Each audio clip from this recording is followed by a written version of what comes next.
Welcome back to our channel. और जैसा कि आप लोगों को पता है कि इतने दिनों से हमने कोई भी व्लॉग नहीं डाला था अपने चैनल पे। Just it was all about shorts. जब से हम लोग इंडिया आए थे तो आई थॉट कि हम लोग एक फुल व्लॉग डालते हैं, क्योंकि चांद रात और पहले रमज़ान की चीज़ें मिक्स कर कर हमने यहाँ पर ना, मैं यहाँ पर चांद रात की चीज़ें दिखा रही हूँ। We all had so much fun. इतनी ज़्यादा चहल पहल हो जाती है ना घर में, इतनी सारी दुआएं नमाज़ें, और हमारे घर में तो तराबी भी हो रही थी, तो it was all so nice. और उसके बाद फिर एक तरीके से एक होम टूर भी है, और साथ ही साथ आप ये भी देख लेंगे कि हमने किस तरीके से पूरे घर को सजाया है। और इस तरीके से ना मैं आपको धीरे धीरे सब कुछ दिखा रही हूँ कि व्हाट वी एक्चुअली डिड। हमने इबादतें भी की, लेकिन I am just showing you चीज़ें किस तरीके से हम सब ने सजाई थी मिलकर, क्योंकि मेरे बस की बात नहीं थी कि मैं अकेली सारी चीज़ें करूँ। और यहाँ पर मैं कुछ गोल्स वगैरह लिख रही हूँ, क्योंकि रमज़ान आ रहा है and I want to be attached with Allah as much as I can do. तो मैं एक अच्छी मुस्लिम बनने की कोशिश करना चाहती हूँ। So I just wrote some goals कि किस तरीके से मैं ख़ुद को डेवलप करूँगी इस रमज़ान। और फिर सीधा मैं उठी सहूर के वक्त, लाइक सहरी। और उसके बाद मेरा भी मन कर गया कि पापा ने लैपटॉप रखा ही हुआ है, तो मैंने देखा टेबल और आई जस्ट थॉट कि कुछ तो करते हैं इस पर। तो मम्मी ने मुझे सहरी भी दे दी थी। तो ऐसे तो हमने रोटी खाई थी, लाइक आलू का पराठा। एंड आफ्टर दैट मैंने बोला कि मम्मी सूप बना दो, like it was readymade powder. हमने फिर सूप बनवाया उससे, and I drank some juice after that. और उसके बाद कुछ पैसेज वगैरह लिखा मैंने। और उसके बाद मैंने नमाज़ पढ़ी, थोड़ी देर सोई मैं, और उसके बाद मैं उठी और फिर मैंने नहाया, कपड़े वगैरह चेंज किए। और ऐसा आपने देखा होगा शॉर्ट्स वगैरह पे भी आजकल कि जब भी रमज़ान आता है ना, तो लोग अपने एक टेबल कॉर्नर को बहुत अच्छे से सजाते हैं। Like they put some candles and lantern, और उसके बाद फिर कुरान जानेमाज़ पूरी अच्छी तरीके से उसको लाइटिंग कर कर सब कुछ करते हैं। But I had that table, मगर वो ऐसा बीच हॉल में था ना कि I didn't even dare to do that thing. क्योंकि देखो, रमज़ान जब आता है तो घर में इतनी माशाल्लाह से चहल पहल हो जाती है ना, इतने सारे बच्चे आ जाते हैं, तो they will not take it as a decoration, they will take it as a game. और फिर वो लोग एक एक चीज़ें निकालेंगे, and I didn't wanted a risk, क्योंकि मुझे बिल्कुल अच्छा नहीं लगता मेरी मेहनत इस तरह बेकार होती। तो मैंने सोचा कि हमारा रूम ना बिल्कुल किनारे था, तो मैंने सोचा वहीं पर एक छोटा सा कॉर्नर बना लेते हैं बेड पर, जहाँ पर मैं चीज़ें कर लूँगी सुबह, और उसके बाद फिर रात को सोने वक्त we will put it like अलग से, और उसके बाद सुबह वापस।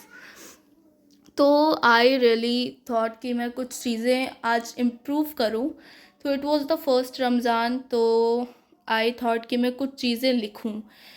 इट वाज अ सूरे अन-निसा, it was all about women. तो मैंने सोचा कि देखते हैं कुरान किस तरीके से वुमेन को रहने बोलता है, एंड ऑल द थिंग्स। तो I started from the thing कि एक वुमेन की पर्सनालिटी होनी कैसे चाहिए इस्लाम की तरफ से। तो आई just road all the meanings, और उसके बाद एक जगह नोट कर लिए इंपॉर्टेंट चीज़ें जो मुझे अच्छी लगी, और उसके बाद मैंने वो सुना अपने टैबलेट में। और उसके बाद फिर मैंने थोड़ा सा कुरान पढ़ा, नमाज़ें पढ़ी, एंड इट वाज ज़ोहर, तो मैंने नमाज़ भी पढ़ी थी। And after that I was like so पता है इतना रोज़ा लगता ही नहीं है, क्योंकि इतने सारे लोग हो जाते हैं घर में। तो ऐसा मन करता है कि बस खेलते रहें, खुशी मनाते रहें, क्योंकि छोटे छोटे बच्चों का भी मन करता है पहले रमज़ान से कि रोज़े रखूँगी। तो it was all so good. तो इतना अच्छा एक्सपीरियंस होता है ना कि मन ही नहीं करता कि कुछ अलग काम करें या फिर ऐसा कुछ। तो इसीलिए हमने सोचा कि ये सारी चीज़ें एक तरफ रख कर हम लोग सिर्फ एंजॉय करते हैं। हाँ, कुछ चीज़ें इबादत भी की हमने, लेकिन फिर हमने एंजॉय ज़्यादा किया है, तो रोज़ा वगैरह लगता ही नहीं है।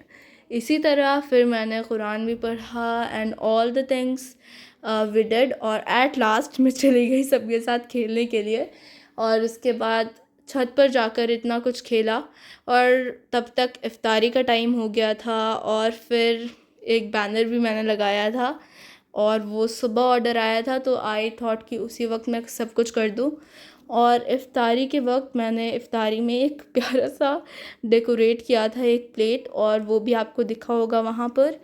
और यहाँ पर हसन अपना फर्स्ट रमज़ान मना रहा है और वो बहुत बहुत खुश है, और उसने कुछ नई एक्टिविटीज़ भी सीखी हैं, you can see here.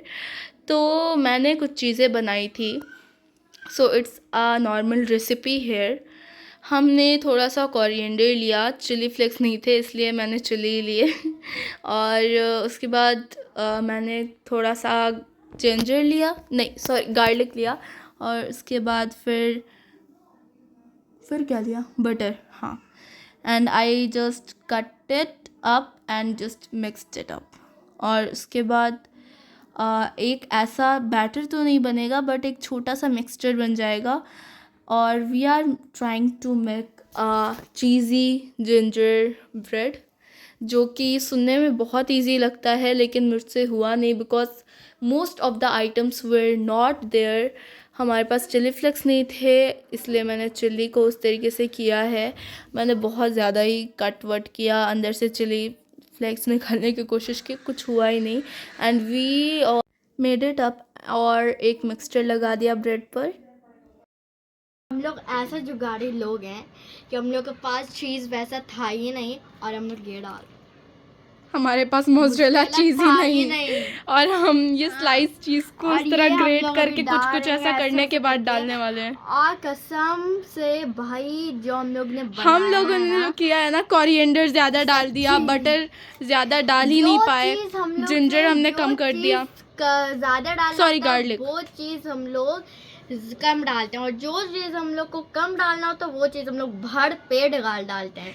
Coriander डालना ही नहीं था ज़्यादा, हमने वही भर दिया है और उसके वजह से नहीं हो पाया अच्छे से मिक्स, लेकिन हमने बहुत कोशिश की। चिली फ्लेक्स हमारे पास था ही नहीं, चिली फ्लेक्स भी हमारे पास नहीं था, हमने उसके कुछ मसल वसल किया है ब्रेड में। और उसके बाद वी जस्ट होप कि चीज़ें बस हो जाए, उसके लिए थोड़ी देर उसे रखा। और क्योंकि हमारे पास मोज़रेला चीज़ नहीं था, हमने चीज़ स्लाइस से ही कुछ करने की कोशिश की। हमें क्या करना चाहिए था ना, पूरे स्लाइस ही ऊपर लगा देने चाहिए थे, लेकिन वी थॉट कि ज़्यादा चीज़ हो जाएगा और एटलीस्ट हाफ़ तो लगानी चाहिए थी, लेकिन हमने उसे वैसा मोज़रेला की तरह ही करने की कोशिश की और की वजह से चीज़ was not on point. But we will try making new things, और मैं डिस्क्रिप्शन में वो पूरी रेसिपी दे दूँगी without any mistake. So bye bye.